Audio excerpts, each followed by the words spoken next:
Hello, everybody. I have Amanda Hill with me today. She is a best-selling author, a podcaster, a teacher, and a mother. All those wonderful things. Hello, Amanda. How are you doing today? I'm great, Afia. How are you doing? I'm doing great. How has your 2021 been? Do you know what? It's been quite magical. I finally got out of my head and are living the life that I want and finding joy. That's awesome, and I'm really happy for you that all things are going great. And I think that's the case for a lot of people right now. Definitely a Mhm. better shift than 2020. And I think that's the best thing that I can ask for right now. And you Exactly. are doing such amazing work with so many things. But before we get into all of that, can you just, for the people listening, just give a little bit of a short background about where you're from and what you do? Okay, so I live in England. I'm from an Irish background and have siblings, two older sisters and a younger brother. I was brought up in the Catholic education and was told put others before me. At the age of about 15, I decided I wanted to become a teacher. I wasn't that academic at school, so I was labelled as actually being stupid and not good enough, and I didn't love it that. But I knew I had a passion to become a teacher, so my stubborn side took over, and I kept on going. Now I got married quite late, not till I was 40. I am proud mom of a 13-year-old boy who's, yes, a teenager, and I'm learning to let go and realizing that he has his own life. But it has its ups and downs, but that's part of life. I'm a teacher and I am inspired by teaching primary school. So I teach from 3 to 11-year-olds and I love that with a passion. And I'm launching my own podcast in April because with everything I've been through in my life, I want to share my story to realize that actually most of the problems I've had were in my mind, being programmed from society, and it's time to let go and step into the person I was truly born to be. I wrote my own book to get over myself, quite frankly, but it's helped other people, and that's just a joy. So basically, I'm here to live in joy with compassion, which I'm learning, and let go. That's incredible. I think that's what you are teaching kids from. I feel like you have a kid who is a teenager. You are teaching young kids. Do you Mhm. It's children are my life. do you ever get drained out, like being with? Oh, I live to be drained out, to be honest with you. Mhm. What I realized is with my passion, but the passion was taken over by urgency. And rather than a joyful urgency to flow, it's going to get done and I'm going to fix people. I believed Mm. I needed to be fixed. And in that awareness or experience more than awareness, I thought I should be fixing people. And I realise now that wasn't the way to look at it because nobody needs fixing. But in that I gave literally 130% every day. And I'd come home to my own family feeling absolutely drained. And when teachers go on holiday, that's when I was burnt out basically and running on empty because I wasn't putting Have your myself mother. first Oh, and looking after my own personal needs, which we're not taught to do, but I'm changing that in the classes I go into now. I'm doing great. How has your 2021 been?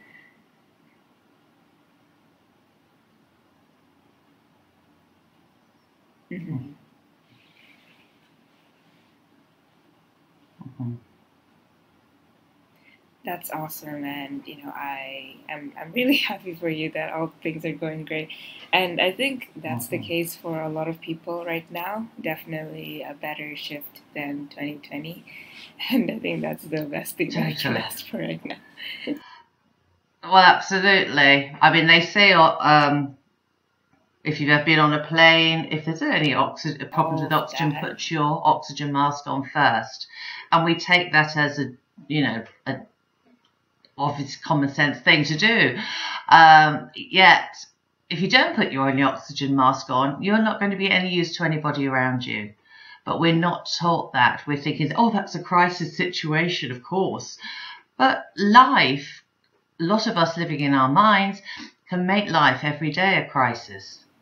So it's actually taking your foot off the gas pedal of expectation and looking at what your body needs, what your mind needs, looking after yourself first, because then you are in a fantastic place to help and be of service to other people. Mm-hmm.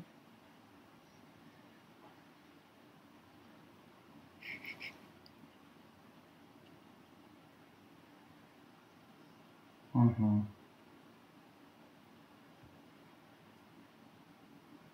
Yes.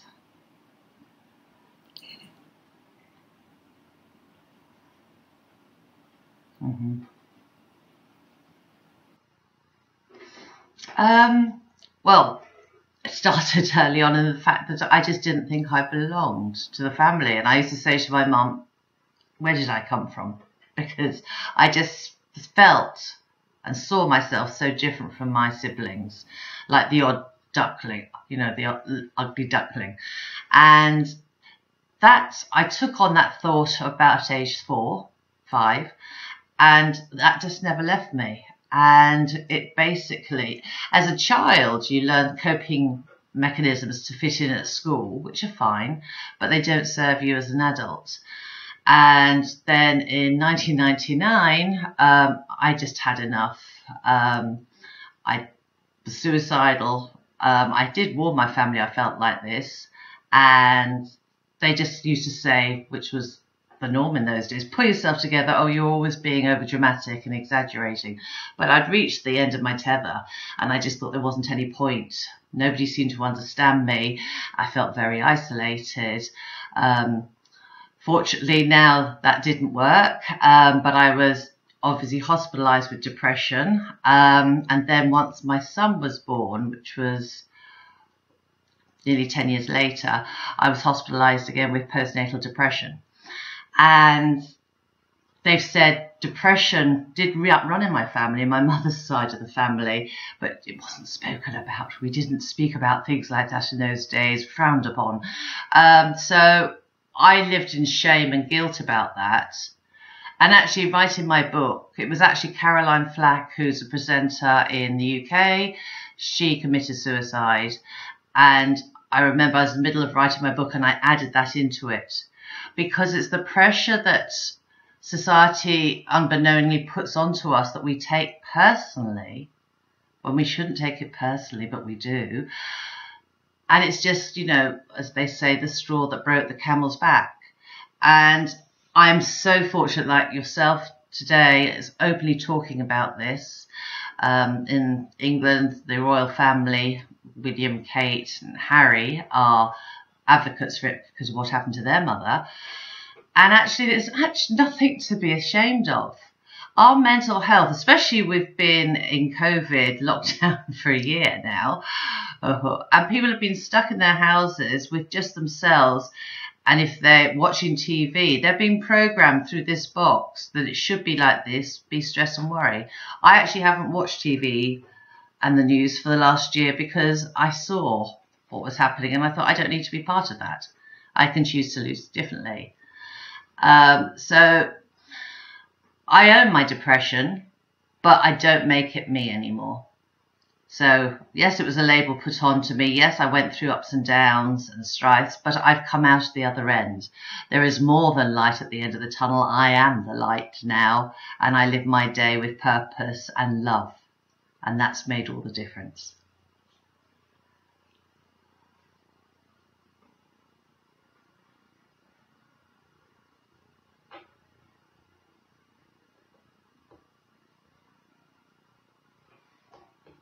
Mm-hmm.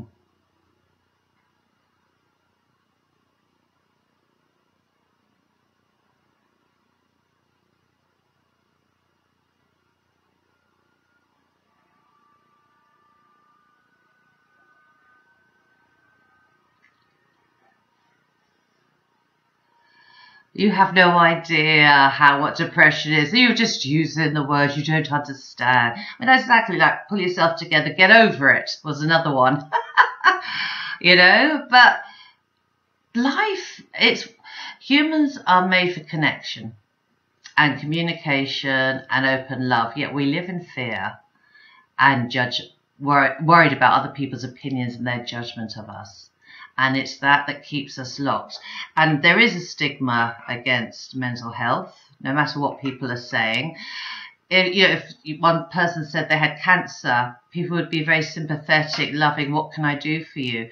When people say, oh, I've got mental health problems, you're viewed, oh my goodness, as if it's catching and you're going to affect somebody some way. But it's actually a personal journey. And I think it's to do with your upbringing. It's to do with low self-esteem. It's actually not giving yourself self-love and expecting it from other people. And then when it doesn't happen, you blame yourself.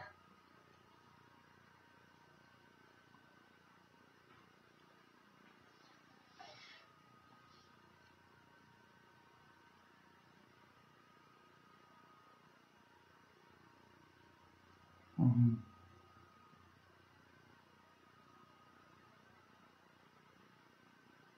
Mm-hmm.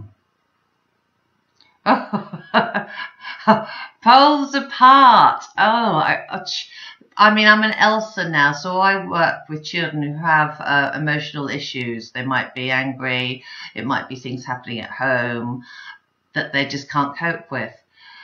One thing in my day, children, you just did what you were told. You respected your elders. You didn't speak back. You weren't allowed an opinion. You got hit. I can remember in school as young as 7, I couldn't do a maths problem, and I got hit by a ruler, being told I was stupid. So that was a real thing. It did happen. But unfortunately, because when I went home and told Mom, she just said, oh, you probably deserved it. Now, I know I didn't deserve that. That was just a judgment from a nun who taught me, and it wasn't me. And yet I was made to believe that is who you are. You can't even get a simple maths problem. But even if you look at, there's films, One Flew Over the Cuckoo's Nest. You're probably too young to remember that one. But I watched that in my 20s and it just hit me. My goodness, it's like people's opinions are stuck in a box and this is the way you should be. This is the way it should look. And if you don't, you're wrong. You're labeled crazy, mad, and that will not leave you for your whole life. Writing my book, I did even have that thought. I thought, oh, I'm going to lose my job here. People won't understand. And then I thought, well, that's a fear. And it's, a fear of how I was viewed growing up. But blow it, I'm going to do it anyway. And it actually released me because once it's out there, it's out there. And actually, I'm not just that. I'm so much more. I'm being freed of that baggage and that being locked up in that fear and shame. I can now just be who I was born to be. And I don't want it traveling down to my son as well, which was another, as I said, it was in my family, mother's side of the family, and I just thought this couldn't be going on for generations. It stops here with me because I'm going to speak up and deal with it and see where did it come from, inherited narratives, where does it come from programming, and how have I made all that me when it's not me at all.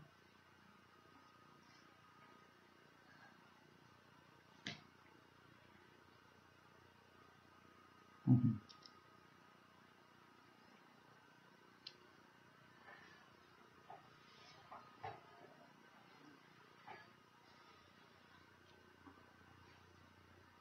Mm-hmm.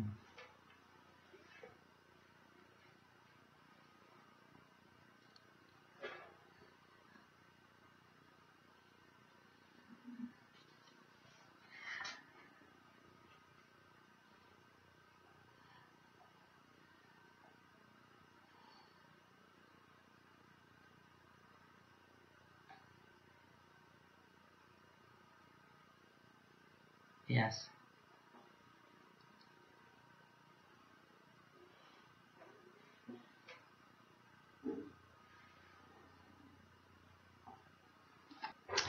Um, I wouldn't say it's just school. It was the society and the views of people at that time. Um, Coping mechanisms really didn't exist when I was younger. What I've learned, because nowadays we're much more open, there's self-development is the key word, mindfulness.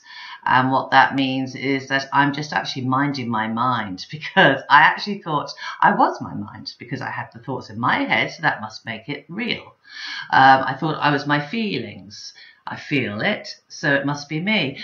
And what I've learned in only the last couple of years is we are not our thoughts. We are not our emotions. Emotions come and go like roommates, and our thoughts have actually been programmed into us either by something usually happening in your childhood that upsets you or you were told off by, so you changed your thinking and being to fit in, to be accepted, and in doing that you lost who you really were. And my coping mechanisms now are actually loving myself, realizing that I can just be me and free myself from the opinions of others. So one phrase that I was told about a year ago was, "Thank you, but what you think of me is none of my business." Now, the first time I heard that, I freaked. I was screaming, ranting, raving, "What are you talking about? Of course what you think of me is my business, because I'm nothing without it." And I was bleeping it and everything, and people watching me going, "Oh my gosh, what's wrong with her?" But actually, I reacted strongly at that moment, but thinking about it, I can laugh about it now, but actually it was quite scary realization for me that actually the opinions of others was more important to me. And actually, I didn't have any opinion of myself, except for the labels I'd been given as a child that I had attached to myself and clung on to like a life raft now. And that was quite scary. That was more scary than any depression or anything. And I just thought, my goodness, you can't live your life for other people.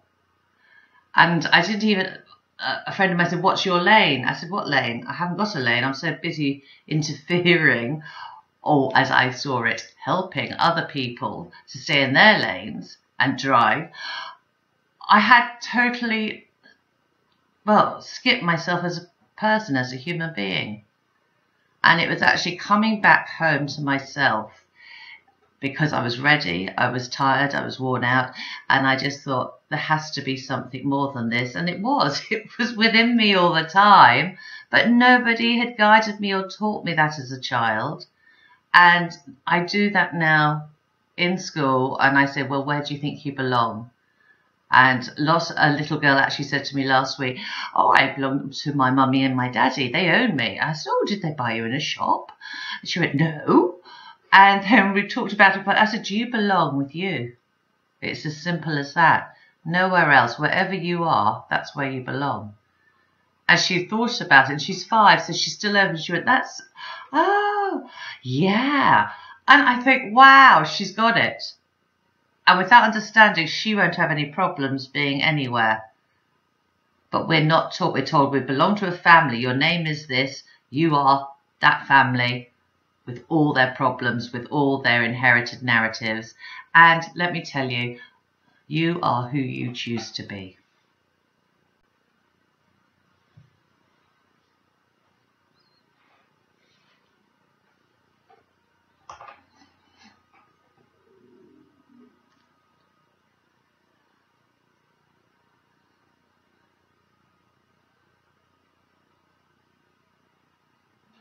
Mm-hmm.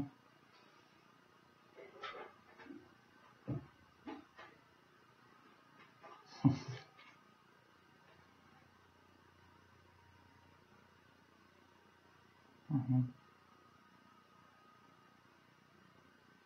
No.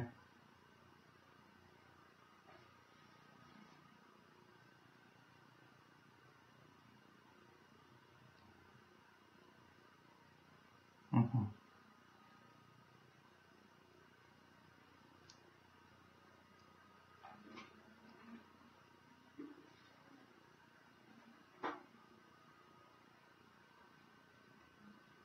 Mm-hmm.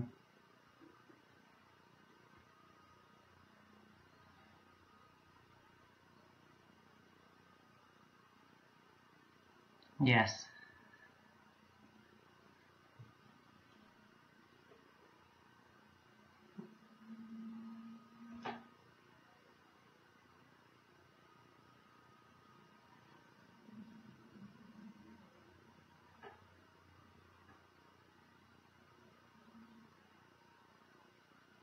Yes.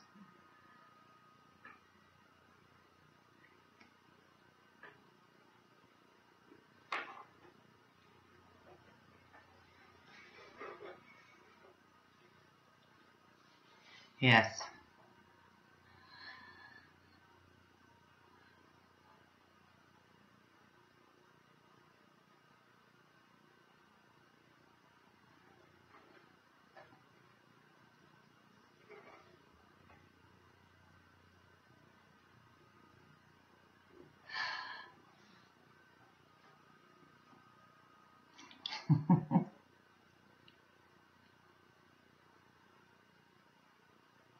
Yes.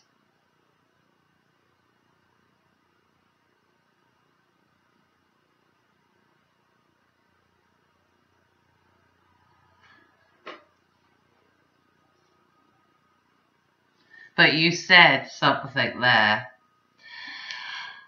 We are taught by media to compare and to judge, and that in itself is very limiting. It immediately puts you into a little box that has to look a certain way. With you said that the older generation are very stubborn. It's what I've realized is they're not stubborn. They just weren't taught any other way and have no other way of, reflecting to it. Whereas now, with younger generation, with all the self-help, the therapy, the understanding, the openness to talk about it, that wasn't around when I was young. It is now. So it's actually, and this is what I was attached to, blame and not actually growing up. They say, well, the age is, they say 18 that you grow up, but it's been proven that your brain still is developing to the age of 25. And at that age, you can't blame your parents anymore. It's down to you then. But it's actually not blame or fault. It's actually taking responsibility for how you show up in the world. Take responsibility for the thoughts in your mind. And I've actually named my ego Pratsy, because she keeps getting on. She's never quiet, never happy, because our ego tries to trick us. And when we're thinking we're peaceful and happy, then somebody or some event, some situation comes along to upset the apple cart, so that, and it's actually just a test. And rather than thinking, oh no, here we go again, interesting, here's another lesson. Now, how do I choose to, will I react to it? Or will I just respond with an open heart and awareness? And children are born with that open heart and awareness, that curiosity, that innocence. But once they start going to school, it's programmed out of them to conform. And you don't have to conform. I'm not saying, throw all the rules out of the bathwater and do whatever you want, because we have to live in harmony with one another. However, you know what makes your soul sing for joy. Your mind needs formation and structure, whereas I have my morning and evening routine. But your soul just wants to sing with joy. So find out something that you do with a passion and do it openly.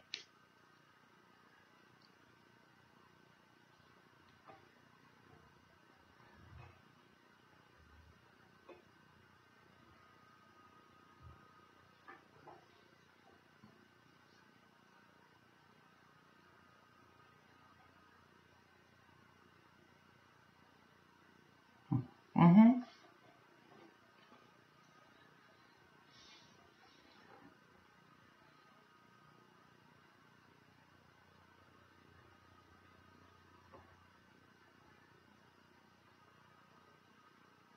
Oh, it's a joy. I mean, I'll give you a scenario. If we've all seen maybe a 2-year old on the beach, you know, building a sandcastle, playing, they don't care who's watching them.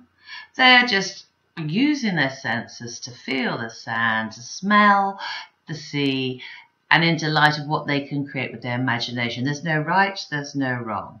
Let me say that again. There's no right way, there's no wrong way. There just is what is in front of them, and it's there to be explored.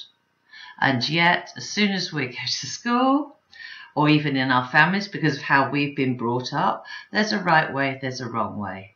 There's a good, there's a bad. And these words have great influence on us.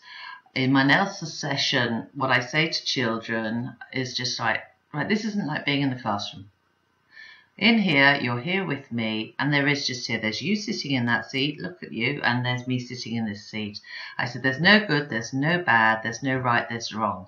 There's just what feelings might pop up, which aren't you, what thoughts, and how we approach them. And you can see, even though they're young, and I think, wow, they're still like, really? Oh. Because I said, but they're waiting to be told off or to say, no, you're wrong. And I go, no, you may think one thing, that's fine, and I'm going to listen to you without judgment. Now, listening without judgment, active listening, is something quite challenging. And I'm more of a talker than a listener. I hold my hands up to it. But I'm learning to listen. And actually, we have 2 ears and 1 mouth for that reason. By observing, by being aware, you can learn so much about other people, but more importantly, about yourself. And it's just sit and hold.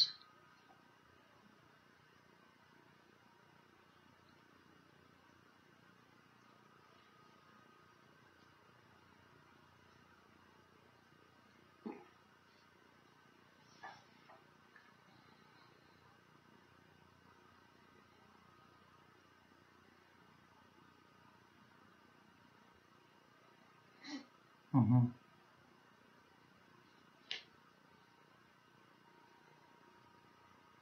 Mm-hmm.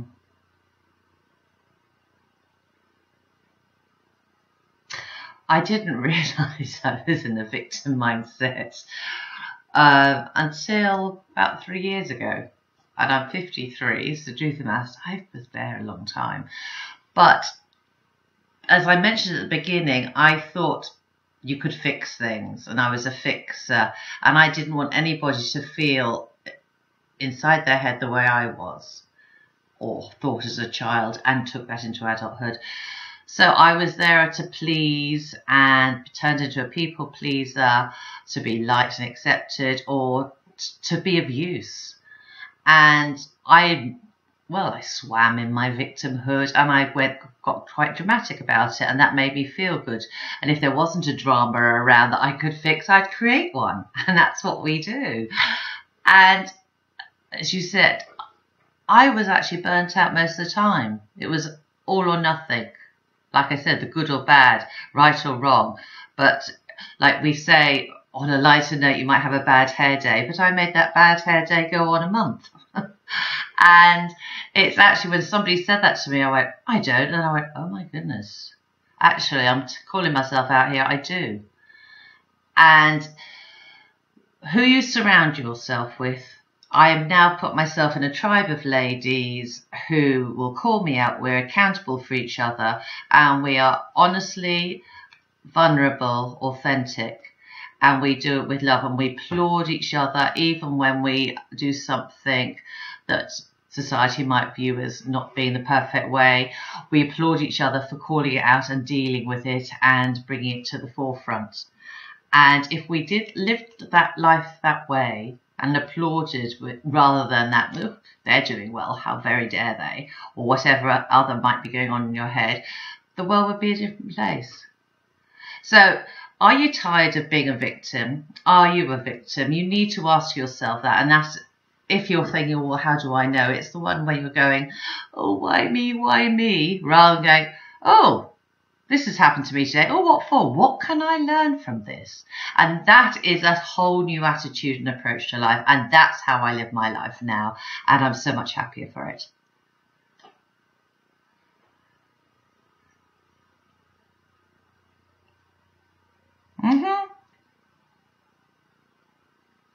not take responsibility for yourself, because your surrounding, hello, how did you get there? I'm not talking about the family you were born into, the friends you choose.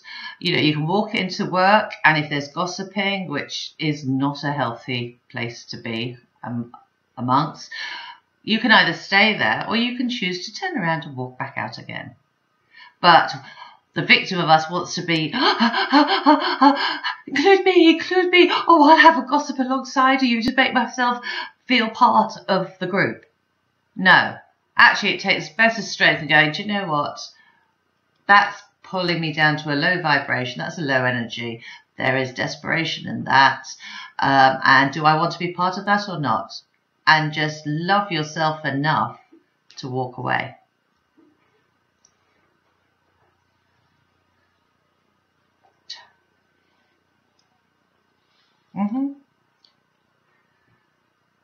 Yes. Yeah, it's a choice. Every day is a choice. Every moment is a choice. We think, you know, nowadays people change jobs quite regularly, but in my day it was like, you got a job at whatever age and you stayed until you got the gold watch at age 65. But it's not like that, and you just did it, or you got married forever, or you did this, whatever, it was forever. You bought your forever home and you put up with it. But actually, you know, you've made a choice. And if it's not the right one and you're not liking, big secret, make another choice. You're laughing. It sounds so simple. But we go, no, that's the victim. I made this choice. I've got to live in it. As my mum says, you made your bed, lie in it. Well, if you don't like the bed you've made, change the sheets.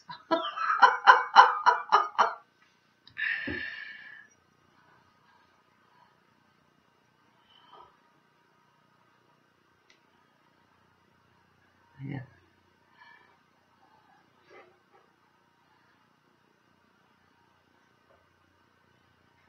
Yeah, exactly. Absolutely. But then there's another thing that I've learned, because we have expectations and subconscious demands that we're not even aware of. And you might think, I want this. And if you don't get it, or it comes in a different way, well, that's it. That's not what I wanted. That's not what I asked for. How? And then the blame, and that cycle starts again.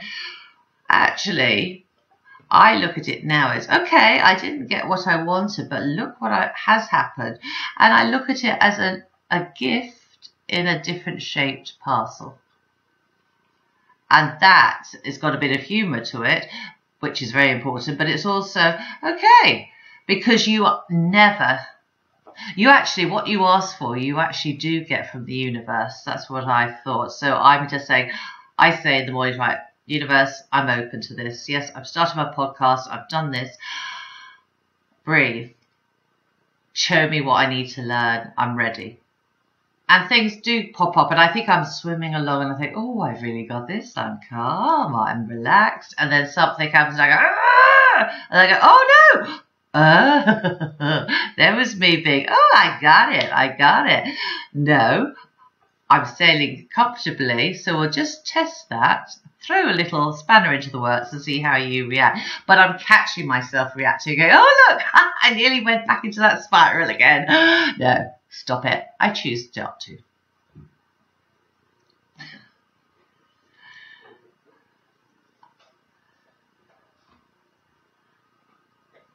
Mm-hmm.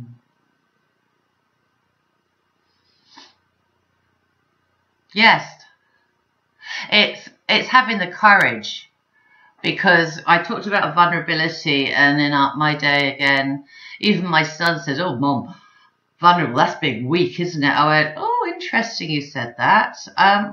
I believed that growing up, but what I realise now, and Brené Brown, who's an amazing speaker and author, has said this, it takes true vulnerability and courage to step out of the norm, to step out for what you want. And that's what I embrace now. It might be frowned upon or looked, but you know what? If you've got that belief, that trust, and you surrender to the universe, to what is, In doing that, you come back home to yourself, you belong to yourself, and it doesn't matter what people think, because you are living your life with conviction of you, the conviction that you can make the choice. And there is such freedom in that. And that's what I want to teach children now. You know, and I lead by example. So, for example, with my meditation, my son goes, "Oh, you're turning into a happy, clappy mummy." And I went, "Oh, interesting, your language there." Yes, I was born in the 1960s with hippie power, but I'm not the happy, clappy mummy. It's actually, my soul's actually just joy. And because I've released all my mind, I could just step up. And funnily enough, I've been doing meditation for about a year and a half now. Walked into his bedroom the other day and he's got Headspace on Alexa. And I said, "What are you doing?" He says, "I'm just calming down with a bit of Headspace." Now, I didn't tell him to do it. He's just picked up, seen the change in me and thought, I'll have a bit of that, thank you. So that's how, lead by example. I thought that you had a, especially as a teacher, this is how you do it, this is how you do it, this is how you do it. No. Quieten the mouth, quieten the opinions, and just show up and lead in the way that you want. And that has much more influence to the young than anything you might say.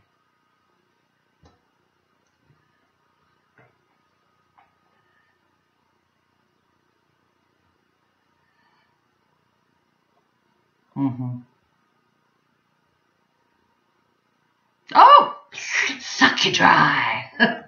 It's crabs in the bucket. There's an analogy that if you put a lot of crabs in the bucket and one tries to get out, the others will pull them down. You're not leaving us. You're not leaving us. You've got to be that crab that gets out of the bucket and just go on your way. But if you think of Olympians, they go and train in an Olympian village and they surround themselves with Olympians. They don't choose to be down the local gym, because the mindset, the attitudes, the beliefs that you surround yourself do affect you. So rather than being the brightest button, the top of the class, I'd prefer to be the bottom with people brighter than me, because I've always got something more to learn. And that doesn't mean that I'm comparing. I'm just saying, oh, right, this is what we're about. Yeah, I can do that too. I'll have a bit of that. Thank you very much.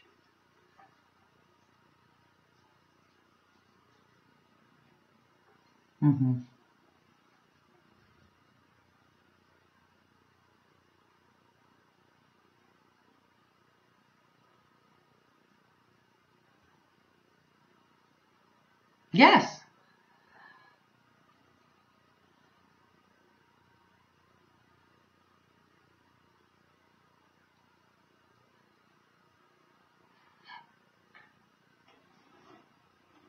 Yes.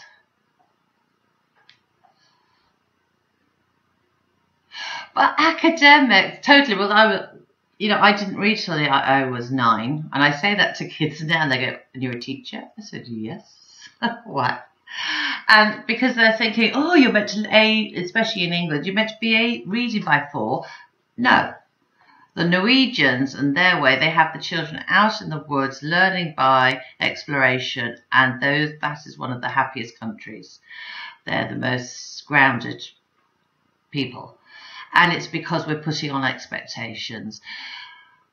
We're all intelligent, but to get good at anything, it takes practice. Do you think the top runner just went out one day and went, "Hi, yeah, I'm going to win this race," and did it? No, he did it and he failed and he picked it up. I use this. I said, if you fall down 7 times, how many times do you pick yourself up? And some of the children went, 7. I went, no, 8. And it's the realization, it's in the attitude. You can stay down or you can get up.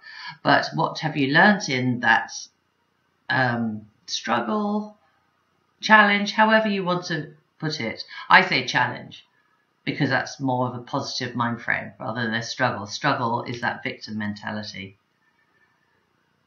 As I say, pain's optional, but suffering is a choice. And I held on to suffering as a necklace that I wore with pride. Can't believe it. Because that's what I'd learned from my parents, you know, and it's the stories you hear, you do pick up off, but we're so much more than those stories. Decide who you want to be today and choose to live to that rule, to that passion, and fulfill yourself from within. It doesn't come from outside you.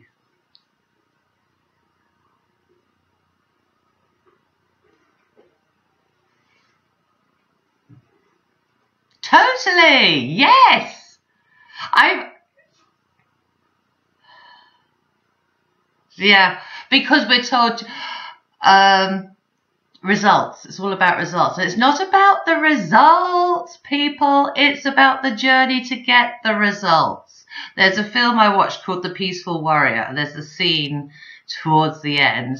This gentleman and the main characters go on a lovely walk, and they're really, really enjoying it. And the older gentleman got the boy out by saying, there's something at the top of this mountain I want you to show you. And they climb, he's having a really great time, and then they get to the top, and he said, well, what is it? What is it? And he just picked up and says, oh, it's this rock here. And the poet went, we've done this just to look at this rock. And it went, well, didn't you enjoy the journey? Didn't we have a great conversation getting here? And he went, yeah. And he was so obsessed about it has to be the result, than forgetting about the whole experience of going up the mountain together. And that was a very powerful film for me, because I think that's what we're doing. We're told from, you need to get this grade to get this job. You need to look this way to be accepted. You need to show up this way.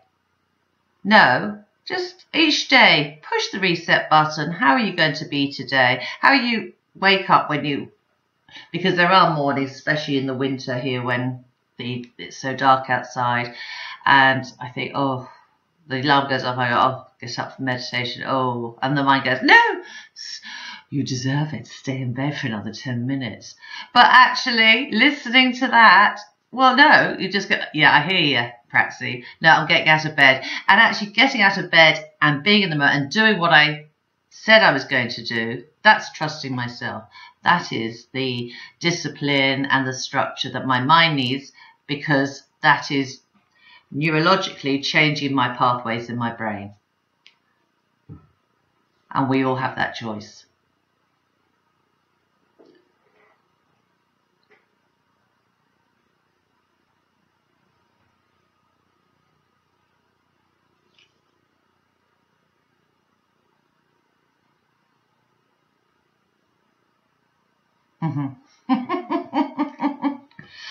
Get yourself a good job, get yourself a house, get yourself married. There was set expectations of life should look this way.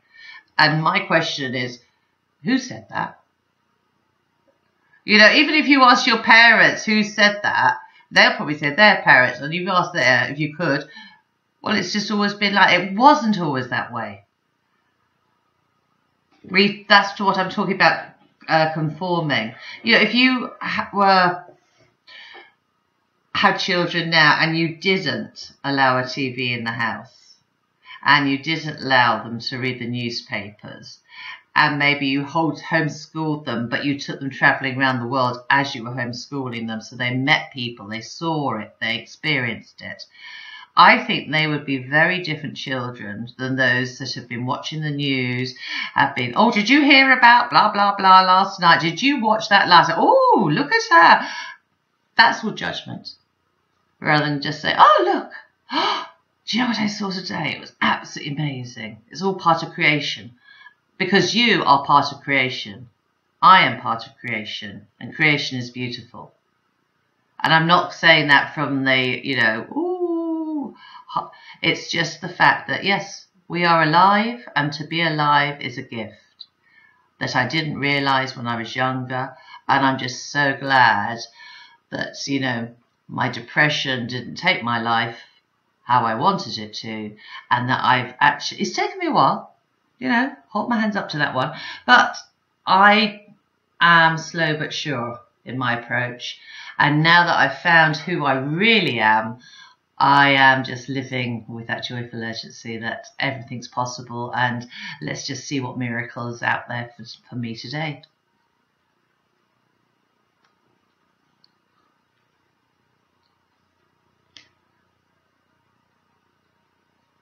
Mm-hmm.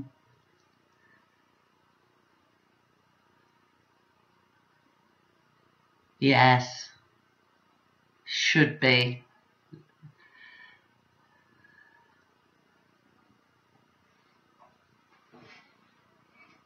Mm-hmm.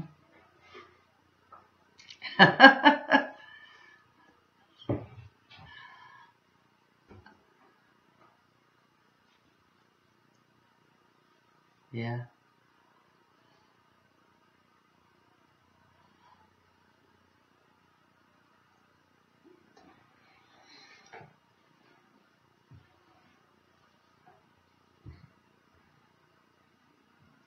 Mm-hmm.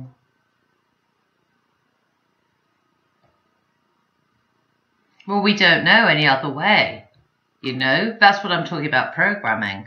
Um, I mean, women have to have children at a certain age. Obviously, I'm too old to have them now. And that is a limitation in a way, whereas men can have them, well, until their 70s. Charlie Chaplin had his child at age 70.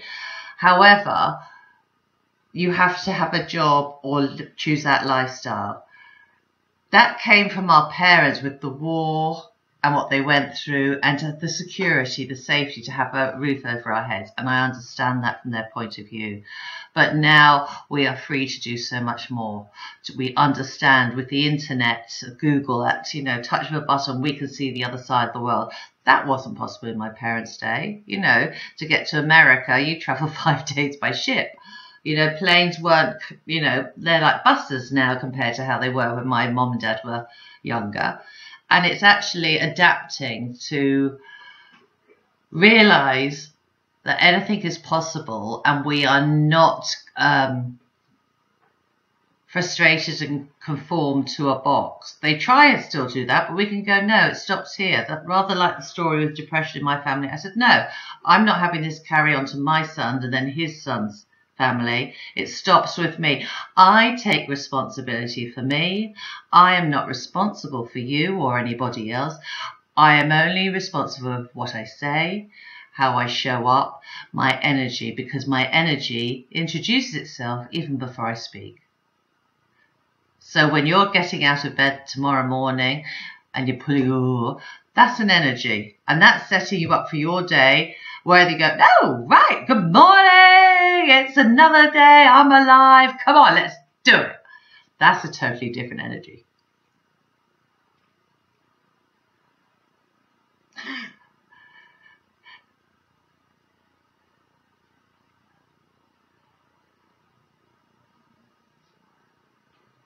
It does.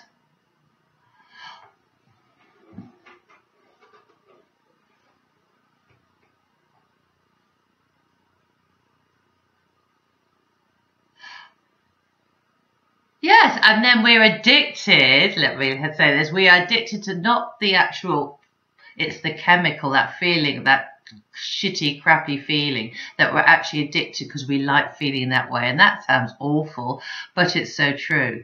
But it's what I'm talking about, structure and discipline. So, we've all done, I guess to stay up and watch that on Netflix, and then one Netflix becomes another Netflix until 6 hours later we're still up at 2 or 3 in the morning. We've got to be up at 6, and then we're wondering why we're tired. That was a choice. Yeah, you can say yeah, but. As soon as I hear the word but coming out of somebody's mouth, I go, oh, interesting. There's an excuse coming along. Rather, I take the responsibility for staying up, because there's nothing wrong on the odd occasion doing that, and I'm not going to complain about it. I'm still going to get up and do my structure in the morning because I love myself enough to do that, and I know when I do that, my day just rolls and flows.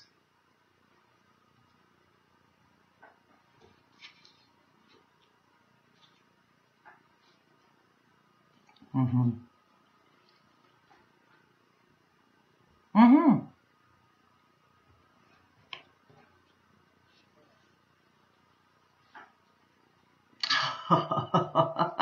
Well, Well, as I said right at the beginning, I'm Irish Catholic family. So, of course, guess what? It's those lower vibrations that we don't like to talk about. Guilt and shame. Woo! It's very clever. Language is very clever. Words, the power of words that we utter, usually from frustration with your parents, because you're tired yourself. And I actually say to children in my class and my son, and I realise when I'm frustrated and angry, it's from tiredness. So now what I do, I say, I apologise for being tired before I even speak, and say, listen, bear with me. If I say something, it's nothing to do with you. But the biggest thing I realised, and I didn't even realise I was doing it, that was the very funny thing, was when my son was about 7 or 8, and I asked him to go and get some milk out of the fridge, and he opened the fridge, I couldn't find. And he went, it's not my fault. I said, what's not your fault? He said, I can't find the milk, it's not anywhere, it's not my fault. And I said, I beg your pardon? And I said, who's saying fault? What's blame? I just asked you to, could you get it for me? And my husband turned around and said, Amanda, do you not realise he's picked up on your language? All you've spoken about yourself is that it's your fault, you're to blame. And at that point, it actually shocked me to my core. Because I hadn't even heard myself using that language. And look what was the result right in front of me. This distraught child. I'd asked him for some milk. And yet it was as if the end of the world had come along. And I just thought, oh my goodness. And that's why I changed fault and blame to responsibility. And it's the most powerful thing I am, because it's in that attitude, rather than being the victim of fault and blame. And woe is me, I'm responsible, and I'm only responsible for me and how I show up and respond to you, to anybody in front of me.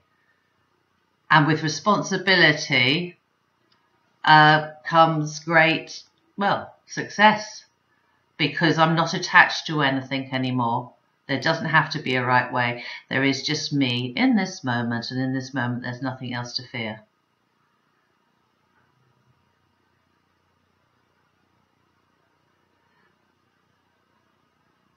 Mm-hmm.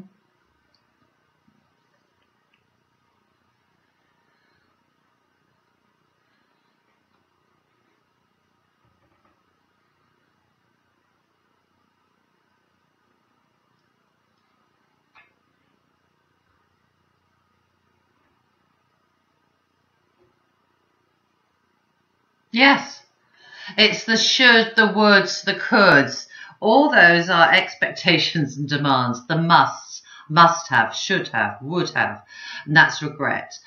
But they just flow out of and my husband, he frustrated me for a lot of years. And what it is, and I realise I'm envious but annoyed with him at the same time, because he takes his time, he thinks, he reflects, and he doesn't speak until he's sorted the problem out. Now, me coming along in my fixer energy, I can fix it. God, just tell me, just tell me, just tell me. And we were butting heads. But now I see the wisdom in it. And I realise that I used to speak out in desperation to be heard, and that dramatic, see me, see me, see me, rather than observe, be aware. And what a question I ask now is, what value would my words have to this conversation now? And if they're not of value, I don't speak. And if we all lived that way, yeah, that would be a huge change. But you see, we like to fill in the pregnant pauses. You're young, if you go on a date with somebody and it all goes quiet, you sort of look around and go, and I'll fill this awkward silence. And actually it's an awkward silence, but why is it awkward? Actually, what I realised when I met my husband is actually sitting in silence is the most gorgeous thing possible. As long as it's done peacefully and not that, oh my goodness, and then you're having the conversation quietly in your head. No, that's not you. That's your ego going off on one again. Tell her to be quiet.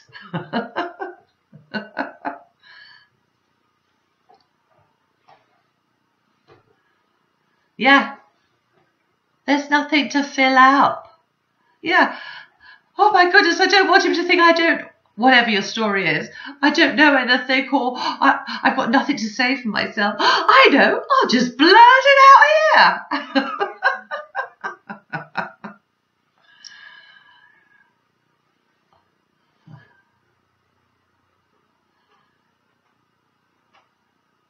Yes. Yeah.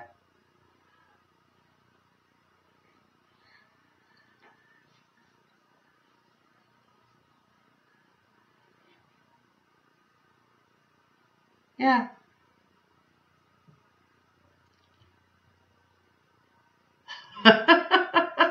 Yeah. Do you hear your language? I have to do the expectation there. And that's what I'm doing. I'm listening to the language much more people use, and then I just see the energy that they're coming from. And myself, we're all human beings.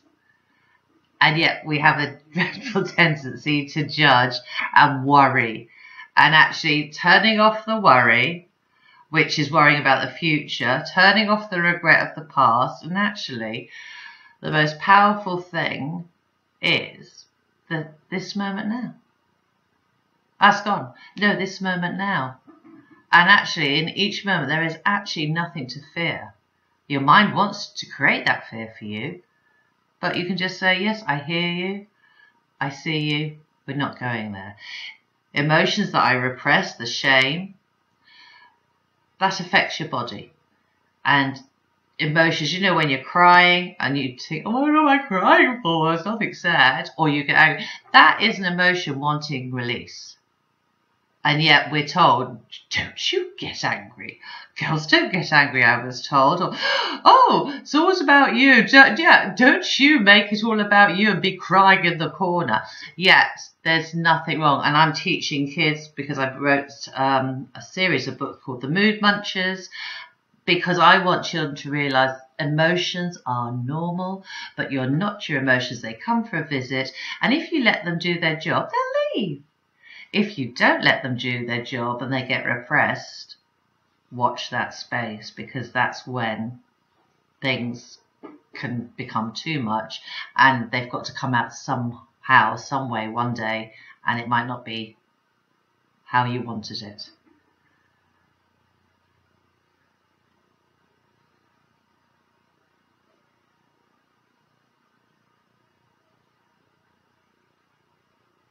Yeah. Big boys don't cry. Absolute rot. We are human beings. We have eyes and tears, and they are normal. So let's lose the judgment about what should be or could be or I have to's, and just turn up and be.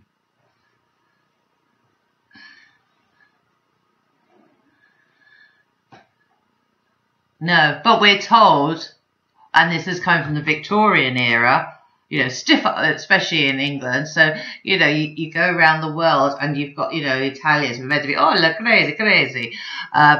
English, stiff upper lip, love here, we don't show anything. And there's a story attached to all the nationality. But actually, strip all that back. We're human beings. Yes, we cry, we laugh, we shout, and it's an emotion, and it is okay.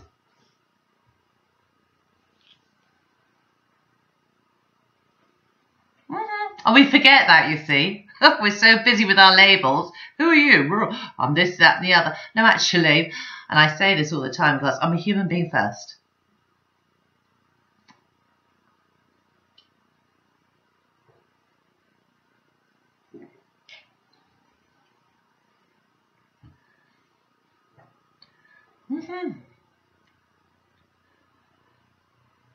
No. Yes. Repressing it, because that's where the problems. But you see, you're told you're meant to look this way, you're meant to act this way. No.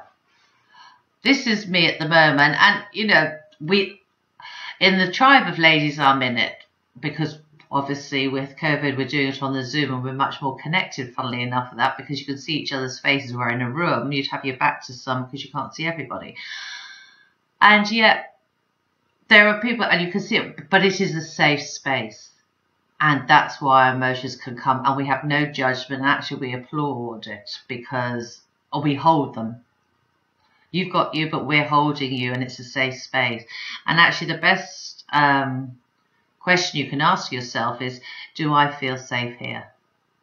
Whether you're sitting there with yourself, whether you're in a relationship, do you feel safe? Because if you don't feel safe, and you know that instinctively, then you've got to think, why don't you feel safe? What is that's triggering me? And actually sitting in, and it's an uncomfortable feeling, but I have learned to sit in that discomfort, and in sitting in the discomfort, the answers have come to me, and I'm feeling so much joy because I realize all the answers are within us.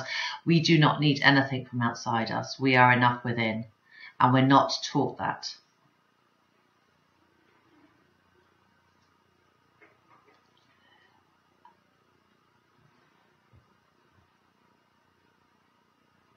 Yeah. No. That's what I was saying. Turn the TVs off. You don't need the extra dress. You don't need the food. And COVID over the years, I mean, I haven't felt the need to go out and party and all the rest of it. And actually, the three of us in the house, and we're lucky enough to have a garden. And I've just been delightfully happy. I'm not saying it's been smooth with you. You have your arguments, but we've let it ride, spoken about it, and let it go. Haven't harboured onto it. And I actually realise we are born in joy, love and peace, and it's drummed out of us as soon as we start being programmed. And it's actually having the courage to say, yeah, I don't want to do that. And I understand you, I hear what you're saying, but I choose me. I put myself first. And in doing that, you are freeing yourself from the restrictions, the addictions, the chains of society want to make you be the way they want to be. Who's in charge of you? I say that to the children all the time. And they go, you. I go, no. And they go, my parents. I said, no. Have another go. And sometimes they don't get it, even at the age of 7. And I go, right, where is your brain? And they go, in my head. I said, and what does your brain do? It sort of, guides me. So who do you think is responsible for what you say and what you do? And then they go, oh, it's me. I go, yay. And yet, as adults, do we actually ask that same question? No, it's easier to blame than take responsibility.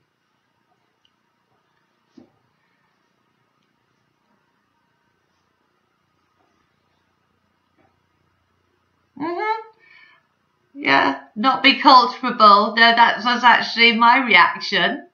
When somebody gets annoyed or somebody does something that annoys you, and you say, they shouldn't have done that. Actually, how did you choose? That was just them doing whatever they were doing. It was up to you to choose how to respond. And you went with, ah! Which is fine, so don't make yourself wrong about it. But accept it. Yeah, that's how and I go, oh, look how I was triggered. And I laugh about it. Oh, that's funny. So I'm going to watch that next time and hold before I go, blah. I'm going to hold and just sit in it. And that's the uncomfortable feeling.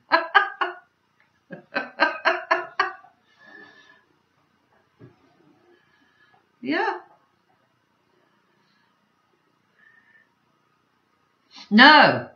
Who's happy all the time? If you're happy all the time, you wouldn't actually appreciate happy, and you wouldn't appreciate sadness. Every emotion has a role to play. We are expressive creatures. There's nothing wrong with that.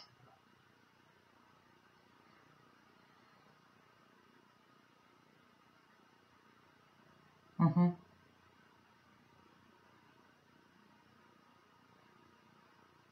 Mm-hmm. How you live your life is down to you. It's got nothing to do with your parents. It's got nothing to do with your upbringing. Throw that story, because it's just a story that you're holding on to through fear of what would I do if I didn't have it. And actually, that's what I mean. When you get rid of all the stories and the should be's, the could be's, you're just left with you. And actually, if you sit with yourself and through meditation, the silence that I found deafening now is welcoming. I hate it. I'll be honest with you, the first time I meditated, I was like, oh my God, I can't do this. Because I was used to the TV on one room, the radio on in the other room, because silence, I hated. And now I welcome it and I just love it. And it's just peaceful. There is just now.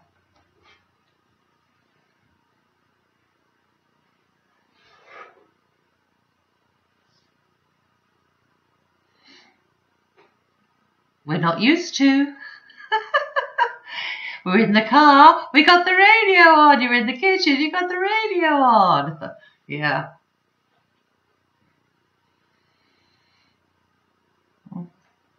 Yeah.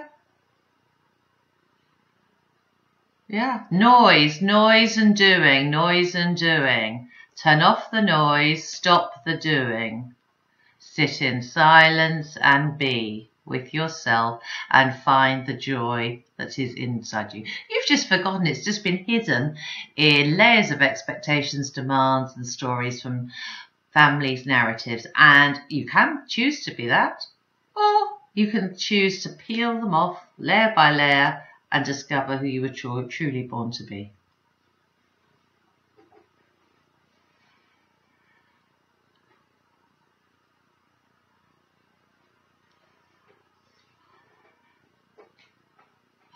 Thank you.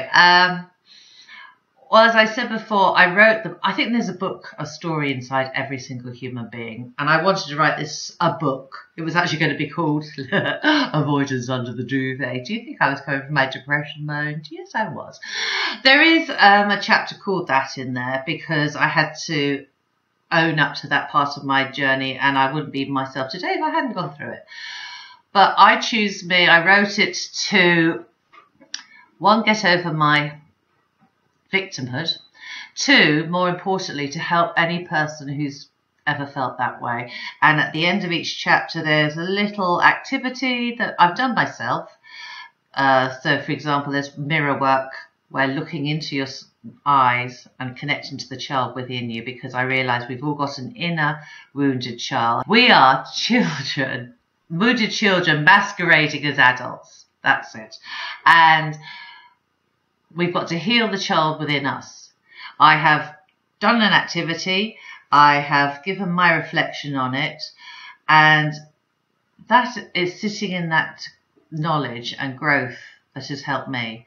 So I've also then created the Mood Munchers, which for children, characters, it's all available on Amazon. So please buy them. Read them, review them, because until we start sharing and spreading this message and realizing I'm not that different from you, we are all connected, but it's fear that keeps us disconnected.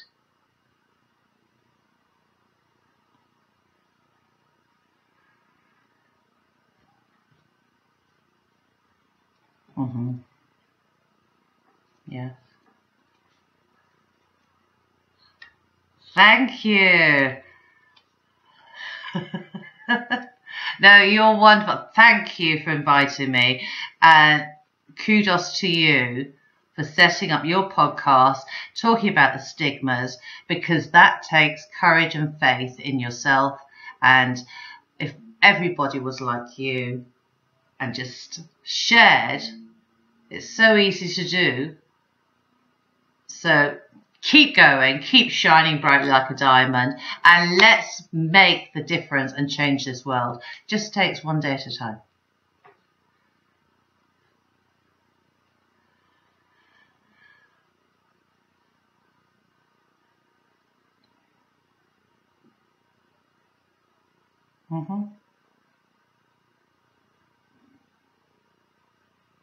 Yeah. Yeah. I choose me, you choose you now.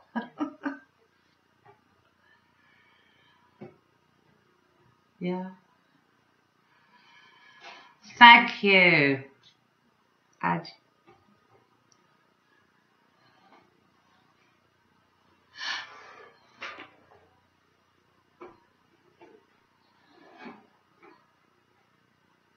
thank you.